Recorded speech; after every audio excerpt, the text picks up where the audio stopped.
Urdu education پر دل کی گہرائیوں سے آپ کا استقبال کرتے ہیں۔ امید کرتے ہیں آپ سب بخیر ہوں گے۔ آج ہم آپ کے سامنے بہار بورڈ کلاس 10 کی کتاب درخشاں حصہ دوم کو لے کر کے حاضر ہوئے ہیں، اور یہ چیپٹر 2 ہے۔ آج ہم رقیہ بھابھی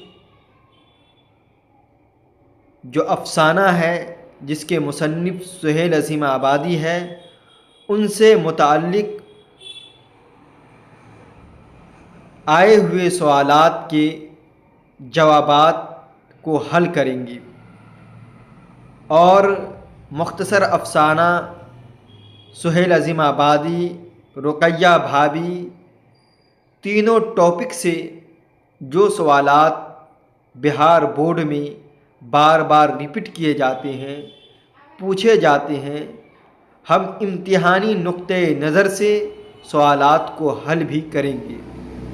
اگر آپ چینل پر نئے ہیں تو چینل کو لائک کریں، سبسکرائب کریں اور دوستوں میں شیئر کرنا نہ بھولیں۔ تو چلیے شروع کرتے ہیں آج کا سبق۔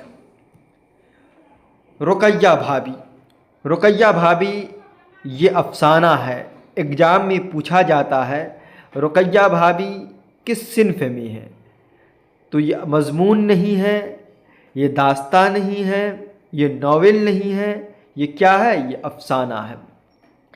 ایگزام میں اور اس سے سوال پوچھے جاتے ہیں، رقیہ بھابھی افسانہ کے مصنف کون ہیں، یا افسانہ کے افسانہ نگار کون ہیں؟ تو سہیل عظیم آبادی ہے۔ اتنی بات آپ اچھی طرح یاد رکھیں گے، جو امتحان کے نقطۂ نظر سے کافی اہم ہے۔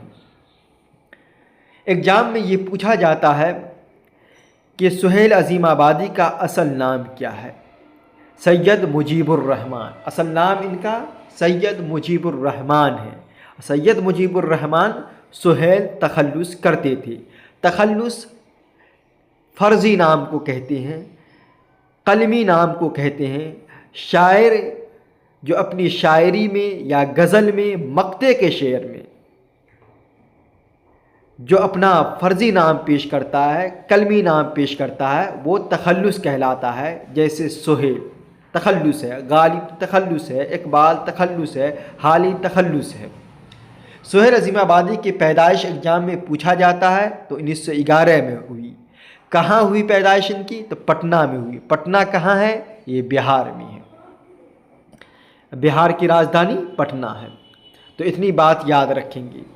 ابتدائی تعلیم سہیل عظیم آبادی کی کہاں ہوئی؟ ان کے ننیہال کے مدرسے میں ہوئی۔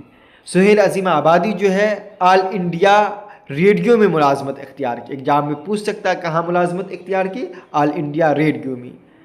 سہیل عظیم آبادی کے پہلا افسانوی مجموعہ چار چہرہ ہے، جو 1934 میں پبلش ہوا، لکھا گیا، شائع ہوا 1934 میں۔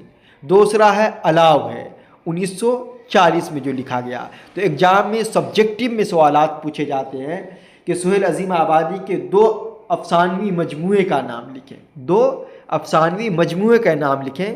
تو آپ لکھیں گے چار چہرہ اور الاؤ، اور تیسرا بھی آپ یاد رکھیں، ان کا ایک اور افسانوی مجموعہ ہے آدمی کے روپ۔ کیا نام ہے اس کا؟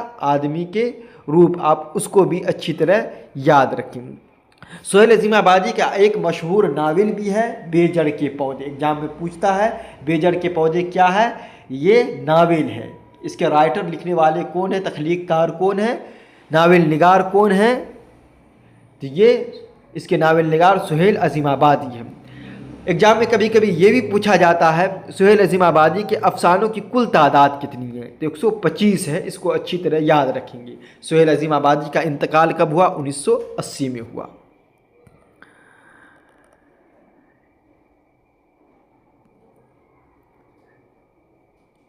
کہانی میں مرکزی کردار بھی یاد آیا ہے، موٹے طور پر آپ اس کو بھی یاد رکھیں گے، ذہن میں بٹھا لیں گے۔ ایک تو رقیہ بھابھی، اس کا مین مرکزی کردار ہے رقیہ بھابھی۔ اس کے بعد ان کے شوہر کا نام آیا ہے، ان کے شوہر ہیں، پھر ان کے رقیہ بھابھی کے دیور اختر ہیں، پھر رقیہ بھابھی کی بیٹی ریحانہ ہے، اور ان کے شوہر کا نام ننھے بھائی ہے۔ اور اس میں ایک کردار آیا ہے شمی جو ایک غریب طالبہ ہے، تو کہانی کے کردار کو بھی جو ان کے پاتر ہیں تو ان کو بھی آپ یاد رکھیں گے، کبھی کبھی ایگزام میں پوچھ سکتا ہے۔ آئیے اب ہم سوالات و جوابات کی طرف چلتے ہیں۔ کہانی میں دیور کا نام کیا تھا اور وہ کس سے شادی کرنا چاہتے؟ ایگزام میں پوچھ لیتا ہے کہانی میں جو ہے رقیہ بھابھی کے دیور کا نام کیا ہے، تو دیور کا نام اختر تھا، اور اختر کس سے شادی کرنا چاہتی تھی؟ وہ جمیلہ سے شادی کرنا چاہتے تھے، لڑکی کا نام جمیلہ تھا، ان سے شادی کرنا چاہتے تھے وہ۔ رقیہ بھابھی کے شوہر کو بار بار جیل کیوں جانا پڑتا تھا؟ یہ سبجیکٹو میں ایگزام میں کئی مرتبہ پوچھا ہے۔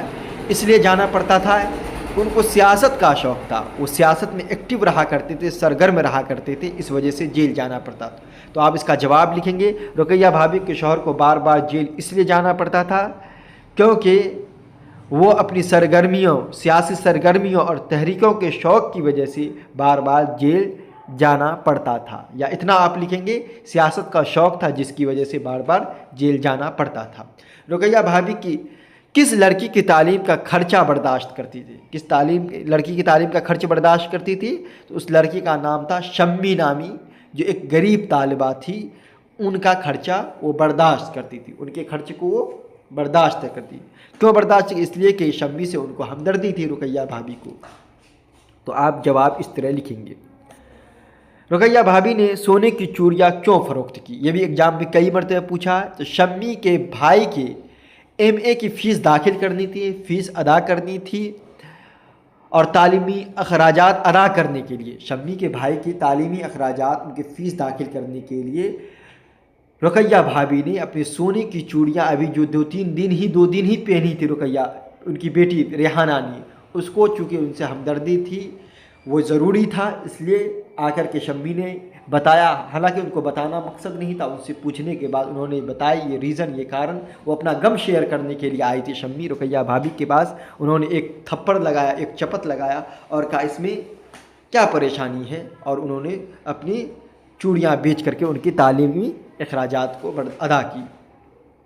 رقیہ بھابھی کی بیٹی کا نام کیا تھا اور ننھے بھائی کی تصویر کہاں تھی؟ رقیہ بھابھی کی بیٹی کا نام ریحانہ تھا، ایگزام میں پوچھ سکتا ہے ریحانہ، اور یہ ایگزام میں کئی مرتبہ پوچھا گیا ہے ننھے بھائی کی تصویر کہاں رکھی ہوئی تھی؟ تصویر سنگار میز پر رکھی ہوئی تھی۔ کہاں رکھی ہوئی تھی؟ سنگار میز پر۔ فرصت کے وقت رقیہ بھابھی اپنے کون سے شوق پورا کرتی تھیں؟ فرصت میں وہ خطوط لکھا کرتی تھی، خط کی جمع خطوط لکھتی تھی، اور مطالعہ کرنا پسند کرتی تھی فرصت کے لمحات میں۔ ایگزام میں کبھی کبھی سبجیکٹو 5 نمبر کے سوال میں، طویل سوال میں یہ پوچھا جاتا ہے کہ رقیہ بھابھی کا سراپا لکھے، تو آپ 4 پوائنٹ میں اس کو یاد رکھیں گے۔ رقیہ بھابھی ہمدرد اور نیک عورت تھی، نیک خاتون تھی، خاتون اچھا لفظ ہے، ہمدرد اور نیک خاتون تھی۔ رقیہ بھابھی ایثار اور قربانی کی گویا پہاڑ تھی۔ رقیہ بھابھی صبر و استقامت اس کے اندر کوٹ کوٹ کر بھرا ہوا تھا۔ رقیہ بھابھی ایک مثالی عورت تھی۔ اب اس کو ڈیفائن کرتے ہیں۔ رقیہ بھابھی ہمدرد اور نیک عورت تھی، غریبوں کی مدد کرتی تھی، شمی جیسی ضرورت مند لڑکی کی تعلیم کا بوجھ خود اٹھاتی تھی۔ ایثار اور قربانی، اپنی تکلیف بھول کر دوسروں کی مدد کرنا، شمی کے بھائی کے لیے اپنے سونے کی چوڑیاں تک فروخت کر دیتی تھی۔ یہ ایثار اور قربانی کا ان کے اندر جذبہ تھا رقیہ بھابھی کے اندر۔ صبر اور استقامت، شوہر کے جیل میں ہونے کے باوجود ہمت نہیں ہاری، گھر اور دوسری کی ذمہ داریاں خوش اسلوبی سے نبھائی، اپنی ذمہ داریاں دوسروں کی صبر و ہمت کے پہاڑ تھی، گویا کہ صبر و استقلال کی پہاڑ تھی۔ اور یہ صبر تھا کہ اختر نے یہ کہا کہ ہم شادی کرنا چاہتے، تو ان کو کہا کہ بیاہ کر کے لے آؤ، ہم دیکھ لیں گے۔ یعنی خود اتنی مصیبت ان کے سامنے تھی، اتنا ایک اور وہ مصیبت پالنا چاہتی تھی، گویا کہ صبر تھا ان کے اندر۔ مثالی عورت، رقیہ بھابھی ایک مثالی عورت تھا، ان کی باتیں نرم تھیں، دوسروں کی خوشی کو اپنی خوشی سمجھتی تھیں، اور قاری کے دل پر، پڑھنے والوں کے دل پر گہرا اثر چھوڑتی ہے۔ اس میں مختصر افسانہ جو چیپٹر آیا ہے اس میں کچھ امپورٹنٹ سوالات آئے اور ایگزام میں اس سے بار بار ریپیٹ کیا جاتا ہے۔ سب سے پہلے آپ یاد یہ رکھیں کہ مختصر افسانہ کسے کہتے ہیں؟ تو مختصر افسانہ ایک ایسی نثری صنف ہے، ایک ایسی نثری کہانی ہے جو ایک ہی نشست میں پڑھی جا سکے، جو ایک ہی نشست میں